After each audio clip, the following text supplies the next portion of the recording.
Delivery முடிச்சு 1 வீக்லேயே வந்து cake orders வந்து எடுக்க ஸ்டார்ட் பண்ணிட்டேன். ஸோ ரெகுலர் கஸ்டமர்ஸ் எல்லாமே வந்து கேக் ஆர்டர் கொடுக்குறதுக்கு வந்து ஸ்டார்ட் பண்ணிட்டாங்க. லாஸ்ட் இயர் பண்ணி கொடுத்த மாதிரியே இந்த இயரும் என் பொண்ணோட பர்த்டேக்கு வந்து நீங்கள் வந்து கேக் பண்ணி கொடுங்க, சேம் அதே 2 kgல பிளாக் ஃபாரஸ்ட்டில் பண்ணி கொடுங்க அப்படின்னு சொல்லி ஒரு இமேஜ் வந்து அனுப்பியிருந்தாங்க. லாஸ்ட் டைம் பார்த்தீங்கன்னா ஃபஸ்ட்டு எனக்கு 2 kg கேக் ஆர்டர் கொடுத்தது இந்த கஸ்டமர் தான். ஃபஸ்ட்டு நான் நம்பி ஒரு 2 கிலோ கேக் ஆர்டர் வந்து கொடுத்துருந்தாங்க. ஃபஸ்ட்டு பாபிகள் கேக்குமே வந்து இவங்க தான் வந்து கேட்டிருந்தாங்க. ஸோ இந்த வருஷமே வந்து அவங்க கேட்டதுமே வந்து இமீடியட்டாக வந்து நான் ஓகே சொல்லிட்டேன். ஸோ உங்களுக்கு நான் நல்லபடியாக பண்ணித்தரேன் அப்படின்னா அவங்க சிம்பிளாக பண்ணி கொடுத்தா போதும், ஒயிட் அண்ட் பிங்க் தீமில் பட்டர்ஃப்ளைஸ்லாம் இருக்க மாதிரி வச்சு கொடுங்க அப்படின்னு கேட்டிருந்தாங்க. ஸோ அவங்க கேட்ட மாதிரியே வந்து நான் வந்து ரொம்ப சிம்பிளாக பார்க்குறதுக்கு நீட்டாக இருக்க மாதிரி கேக் வந்து பண்ணி கொடுத்துருந்தேன். பார்த்ததுமே அவங்களுக்கு ரொம்ப பிடிச்சிருக்கு அப்படின்னு சொல்லியிருந்தாங்க. ரிவ்யூமே வந்து நல்லா ஷேர் பண்ணியிருந்தாங்க.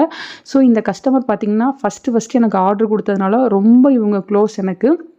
ஏன்னா நான் வந்து பேக்கிங் ஸ்டார்ட் பண்ணி ஒரு 1/2 kg கேக் தான் வந்து ஒரு டைம் தான் பண்ணியிருந்தேன்.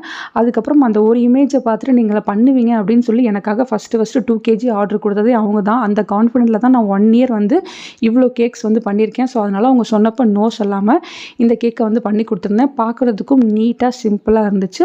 நீங்கள் ட்ரிச்சுக்குள்ளே இருக்கீங்க, உங்களுக்குமே கேக்ஸ் வேணும், ப்ரௌனி வேணும்னா தாராளமாக என்ன காண்டாக்ட் பண்ணலாம். இந்த கேக்கோட டோட்டல் அமௌண்ட் பார்த்தீங்கன்னா 1500 2 kgல பிளாக் ஃபாரஸ்ட்டில் பண்ணி கொடுத்துருந்தேன். தேங்க்யூ.